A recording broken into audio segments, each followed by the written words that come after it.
You must destroy all your secular music. That's what the speaker at this youth conference thing said. I was in high school, and the speaker was one of those youngish cool pastors, and I wanted to like him and what he said. He said we had to destroy our albums. Selling it or giving them away would only spread the evil on to someone else. I didn't like what he was saying. I had some records.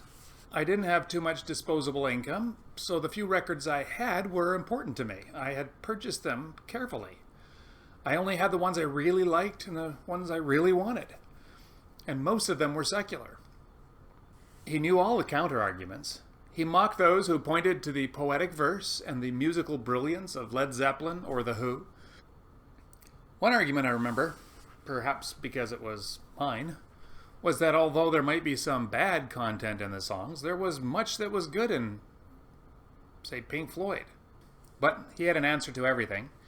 His answer to this particular objection was the dog-poop-in-the-brownies analogy.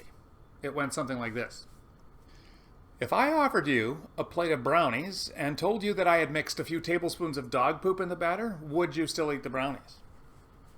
And of course the answer is no. I didn't like this analogy. For one thing, it seemed pretty convincing, and I didn't want to be convinced. But I also sensed that there was something inherently wrong in the analogy, because how can Pink Floyd be pure evil, and how can every song in the genre of Christian contemporary music be good?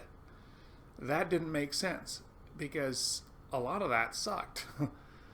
What's more, a lot of what the secular artists said was true. And I had a hard time reconciling that with the dog poop and the brownies analogy.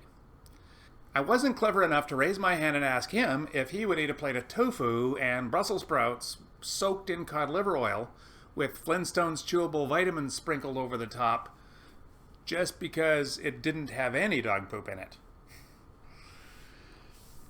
Although it's not always explicit, I still encounter something like the dog poop and the brownies analogy. My musical tastes are now acceptable to most people, except probably my children. But nowadays I find myself in conversations around movies like Shawshank Redemption or No Country for Old Men. And there's this thing called pure flicks out there, presumably with movies and shows that have nothing bad in them. I bet they don't have No Country or Shawshank in their list of offerings.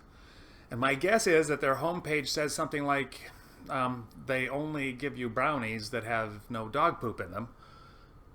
Philippians 4 verse 8 is often the verse used to frame this approach to secular culture. It says, whatever is true, whatever is noble, whatever is right, whatever is pure, whatever is lovely, whatever is admirable, if anything is excellent or praiseworthy, think about such things. I'm almost certain that the youth pastor who wanted us to burn our secular music had used this verse as his scriptural backup. So let's be clear. I completely agree with Philippians 4 verse 8.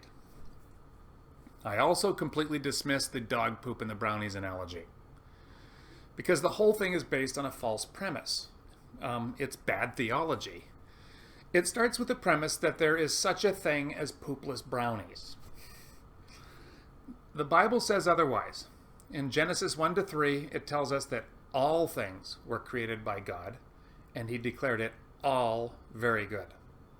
Later, after the fall, the same things were all distorted by sin. We live in a world where everything is fundamentally good and profoundly distorted by sin.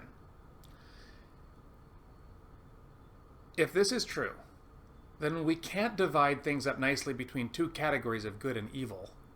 It's a continuum. On one side, mostly poop, and on the other side, mostly not poop. And most things are somewhere on the line in between these two ends. If there's anything in this world that's 100% bad, the devil would have to have made it. But he didn't make anything. He just distorts the things that God already made. There's a big difference. So when Paul tells us in Philippians 4 verse 8 to think about things that are true and noble and right, we are doing so in a world where it's all mixed together. This complicates life. But complicated is good sometimes. We can end up doing a lot of harm when we see the world simply in terms of good and evil. I think the speaker of my youth was wrong when he suggested that the Christian life meant burning all our secular music. If he had understood Philippians 4 verse 8 in the light of Genesis 1 to 3, he would have told us to burn some of our secular albums, and we would have known which ones he was talking about. And then he'd tell us to burn all of the Christian music in our collection that was trite and simplistic and sentimental. The gunk that was far from true and excellent and admirable, which might have been a lot of it. All aspects of our lives are a blend of brownies and dog poop. Paul is telling us not to take the simple two-bin approach, but to train our minds to see the admirable and the excellent and the praiseworthy, and to know truth and beauty when we encounter it.